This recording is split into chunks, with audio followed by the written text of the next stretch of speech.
ప్రస్తుతం విజయవాడ ప్రభుత్వ ఆసుపత్రిలో డాక్టర్ నిర్వాకం కలకలం రేపుతోంది.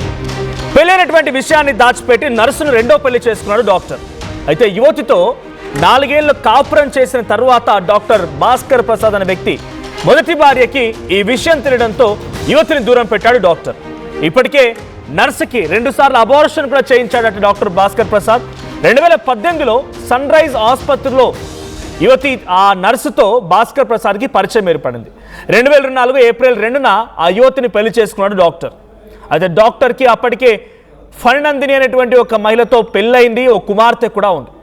రెండో పెళ్లి విషయం మొదటి భార్యకి ఇటు రెండో భార్య అంటే నర్సు అనేటువంటి ఆ అమ్మాయి చెప్పడంతో అటు ఆ మహిళ మొదటి భార్య అండ్ తల్లి ఇద్దరు కూడా ఆ అమ్మాయిని చాలా దారుణంగా కులం పేరుతో దూషించారట. రైట్. సో మోసపోయానని చెప్పి గ్రహించినటువంటి పోలీసులకి యువతి ఫిర్యాదు చేసింది. సో దీంట్లో మహిళ పోలీసులని ఆశ్రయించింది. సో పోలీసులు కేసు నమోదు చేసి దర్యాప్తు చేపడుతున్నారు. డాక్టర్ భాస్కర్ ప్రసాద్ పై సో అట్రాసిటీ కేసు నమోదు చేశారు పోలీసులు. సో డాక్టర్ భాస్కర్ ప్రసాద్ మనం విజువల్లో చూస్తున్నాం.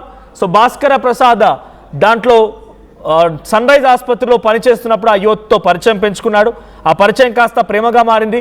2024 పెళ్లి కూడా చేసుకున్నారు. పెళ్లి చేసుకున్న విషయాన్ని మొదటి భార్యతో దాచిపెట్టాడు. అప్పటికే మొదటి భార్యతో కుమార్తె కూడా ఉంది. సో 4 ఏళ్లతో పాటుగా వారి వివాహం కొనసాగింది. మొదటి భార్యతో, ఆ తర్వాత ఈ రెండో పెళ్లి. సో ఇప్పుడు ఈ అమ్మాయి మోసపోయినని గమనించి అటు భాస్కర్ ప్రసాద్ తల్లికి భార్యకి చెప్పడంతో కులం పేరుతో దూషించారు, తనని దారుణంగా తిట్టారు. దీంతో ఆ అమ్మాయి మళ్ళీ వెళ్ళి పోలీసును ఆశ్రయించింది. అట్రాసిటీ కేసు నమోదు చేశారు పోలీసులు. ఒక డాక్టర్గా పనిచేస్తూ ఇటువంటి నిర్వాకానికి పాల్పడ్డాడు డైరెక్ట్గా ఒక వ్యక్తి. నలుగురికి మంచి బోధించాల్సింది పోయి ఉన్నతమైన స్థానంలో ఉండి కూడా ఇటువంటి దారుణమైనటువంటి ఒక సంఘటన పాల్పడ్డారు ఆ ప్రభుత్వ ఆసుపత్రిలో పనిచేసే డాక్టర్ అంటే అర్థమవుతోంది ఎటువంటి సిచ్యువేషన్ అనేది. మరిన్ని అప్డేట్స్ ప్రతినిధి సాయి అందిస్తారు. సాయి, సో ఈ కేసులో అప్డేట్స్ ఏంటి? ఇప్పుడు డాక్టర్ భాస్కర్ ప్రసాద్ పైన పోలీసు ఎటువంటి చర్యలు తీసుకునే అవకాశం ఉంది? ఇటు వైద్యాధికారులు ఎటువంటి చర్యలు తీసుకోబోతున్నారు? మనోజ్, ప్రభుత్వ ఆసుపత్రిలో పనిచేస్తున్నటువంటి భాస్కర్ అనేటటువంటి డాక్టరు మహిళలకు సంబంధించి ఆయనకి పెళ్ళైనటువంటి విషయాన్ని చెప్పకుండానే మళ్ళీ పెళ్లి చేసుకోవడం, 4 సంవత్సరాల పాటు కాపురం చేసినటువంటి పరిస్థితి ఉంది. అయితే ఈ నేపథ్యంలో ఆయన అంశాలకు సంబంధించినటువంటి దానిపైన ఒక అనుమానం రావడంతో ఆయన పెళ్లి చేసుకున్నటువంటి నర్సు ఆయన నిఘా అక్కడికి వెళ్తున్నారు ఏంటనే దానిపైన కూడా నిఘా పెట్టినట్టు తెలుస్తుంది. దీంతో ఆయనకి మొదట పెళ్ళయింది అనే విధాన్ని తెలుసుకున్నటువంటి నర్సు అడగ్గా అవును నాకు పెళ్ళయింది, ఇప్పుడు ఏం చేస్తామనే విధంగా మాట్లాడారు అనే విధంగా కూడా బాధితురాలు అయితే చెప్పేటటువంటి ప్రయత్నం చేస్తుంది. అయితే ఈ అంశాన్ని మొదటి భార్య దృష్టికి అదేవిధంగా డాక్టర్కి సంబంధించినటువంటి బంధువుల దృష్టికి కూడా తీసుకువెళ్ళినట్లు చెప్తున్నటువంటి నేపథ్యంలో వాళ్ళ తల్లి అదేవిధంగా మొదటి భార్య కూడా ఏమని కులం పేరుతో దూషించినట్లు కూడా చెప్పడంతో ప్రస్తుతం అయితే విజయవాడ పోలీసులను ఆశ్రయించారు. ప్రజెంట్ అయితే ఆమె చెప్పినటువంటి ఆధారాలు అదేవిధంగా దూషణకు సంబంధించినటువంటి అంశంలో ఎస్సీ అట్రాసిటీ కేసు కింద కూడా ప్రజెంట్ అయితే కేసును నమోదు చేశారు. అయితే పూర్తి స్థాయిలో దర్యాప్తు జరుగుతుంది. అసలు ఈ నర్సుని పెళ్లి చేసుకునేటటువంటి అంశంలో వాళ్ళిద్దరికి ఏ విధంగా పరిచయం అయింది, దాంతోపాటు ఈయనకి మరో సంబంధాలు ఏమన్నా ఉండటం జరిగింది అనే కోణంలో అయితే ప్రస్తుతం పోలీసులు అయితే దర్యాప్తు చేస్తున్నారు. అయితే ఇదంతా కూడా ఒక్కసారిగా కూడా విజయవాడలో కలకలం సృష్టిస్తుందనే విధంగా చెప్పొచ్చు. ఎందుకంటే ప్రభుత్వ ఆసుపత్రుల్లో పనిచేస్తున్నటువంటి డాక్టరే ఈ విధంగా చేయడం పైన అంటే తన కింద పనిచేసేటటువంటి ఒక నర్సుని మోసం చేసి పెళ్లి చేసుకున్నటువంటి పరిస్థితి ఉంది కాబట్టి ఆసుపత్రుల్లో కూడా దీనికి సంబంధించి చర్చ నడుస్తుందనే విధంగా చెప్పొచ్చు. ఇంకెవరితో ఉన్నా ఈ విధంగానే ప్రవర్తించినటువంటి పరిస్థితులు ఉన్నాయా, గతంలో ఆయనకు సంబంధించినటువంటి అంశాలు ఏ విధంగా ఉన్నాయనే కోణంలో పోలీసులు అయితే దర్యాప్తు చేస్తున్నారు. ఎవరైతే ఈ బాధితురాలు మాత్రం క్లియర్ గా చెప్తున్నారు తనకు న్యాయం జరగాలనే విధంగా కూడా కోరుతున్నటువంటి పరిస్థితి ఉంది. ఎందుకంటే అసలు నాకు తెలీదు ఆయనకి మొదటి భార్య ఉంది, ఈ విధంగా జరిగింది అనేది కూడా తెలియదు. అనేక సార్లు వాళ్ళ బంధువుల గురించి అడిగినప్పటికీ కూడా నాకు ఎవరూ లేరు ఏంటి అనే కోణంలో ఆయన చెప్పుకుంటూ వచ్చారనే విధంగా అయితే చెప్తున్నటువంటి పరిస్థితి ఉంది. అయితే ఇదంతా కూడా తల్లికి తెలిసే జరిగిందా లేకపోతే తెలియకుండా జరిగిందా అనేది కూడా ప్రస్తుతం దర్యాప్తు జరుగుతుంది. ఈ కేసులో డాక్టర్తో పాటు మొదటి భార్యను అదేవిధంగా తల్లిని కూడా ఇన్వాల్వ్ చేసేటటువంటి అవకాశాలు ఉన్నాయి. ఎందుకంటే ఈమె వెళ్ళినటువంటి నేపథ్యంలో కులం పేరుతో దూషించినటువంటి అంశం ఉంది కాబట్టి వాళ్ళని కూడా ఇన్వాల్వ్ చేసేటటువంటి అంశం ఉంటుందనే విధంగా కూడా బాధితురాలు తరఫు వాళ్ళైతే చెప్తున్నారు. ప్రజెంట్ చూడాలి, అసలు పూర్తిగా విచారణ అయితే జరుగుతుంది. వాళ్ళిద్దరి మధ్య ఎప్పటి నుంచి పరిచయం ఉంది ఏంటనేది 2018లో పరిచయం ఉన్నట్లు కూడా చెప్తున్నటువంటి పరిస్థితి ఉంది. అయితే తర్వాత వాళ్ళు 2024లో పెళ్లి చేసుకున్నారనే విధంగా కూడా యువత అయితే చెప్తున్నటువంటి పరిస్థితి ఉంది. ఇదంతా కూడా ఒక ప్రైవేట్ హాస్పిటల్లో ఆమె పనిచేస్తున్నటువంటి నేపథ్యంలో సన్ రైజ్ అనేటటువంటి ఆసుపత్రిలో ఈ భాస్కర్ అనేటటువంటి డాక్టర్ పరిచయం అయినట్లు కూడా తెలుస్తుంది. కాబట్టి అక్కడికి అంటే ఆ యాజమాన్యానికి సంబంధించినటువంటి డీటెయిల్స్ కూడా తీసుకుంటున్నారు.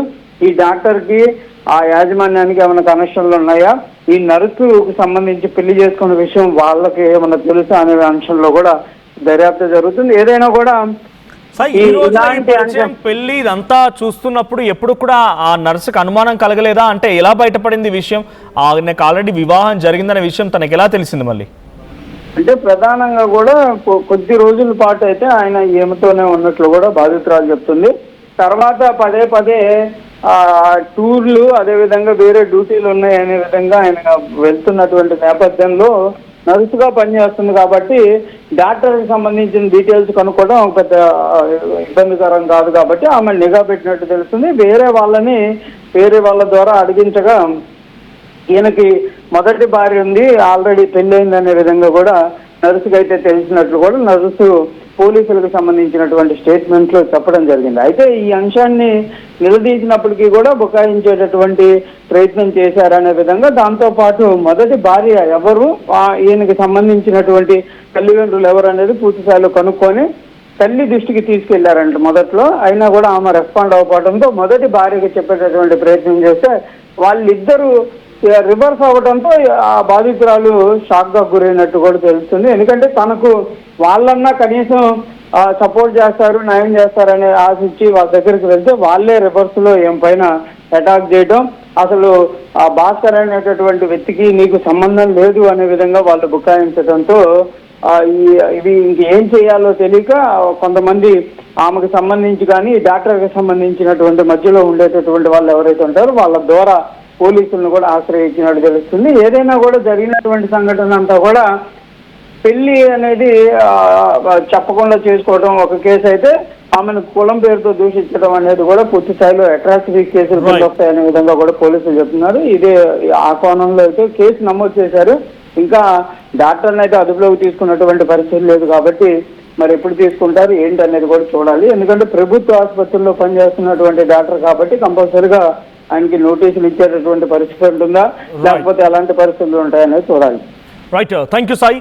సో మొత్తంగా విజయవాడ ప్రభుత్వ ఆసుపత్రిలో డాక్టర్గా పనిచేస్తున్న భాస్కర్ ప్రసాద్ తనకు పెళ్ళైన విషయం, కుమార్తె ఉన్న విషయం దాచిపెట్టి అతను గతంలో ప్రైవేట్ ఆసుపత్రిలో పనిచేస్తున్నప్పుడు ఒక నర్సుతో పరిచయం పెంచుకొని అది ప్రేమ వరకు తీసుకెళ్లి పెళ్లి చేసుకొని ఇప్పుడు ఆ అమ్మాయిని మొదటి భార్యకి విషయం తెలిసిందని చెప్పి వదిలేశాడంట.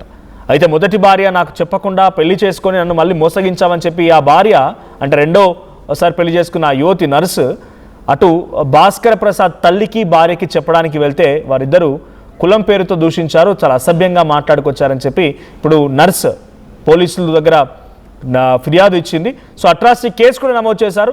ఒక ఉన్నతమైన వృత్తిలో ఉండి డాక్టర్గా పనిచేస్తున్న నలుగురికి మంచి బోధించాల్సింది పోయి ఇటువంటి తప్పుడు పనులకు దిగడం పైన ఇప్పుడు డాక్టర్ భాస్కర్ ప్రసాద్ పైన అనేక రకాలుగా విమర్శలు వెలువెత్తుతున్నాయి.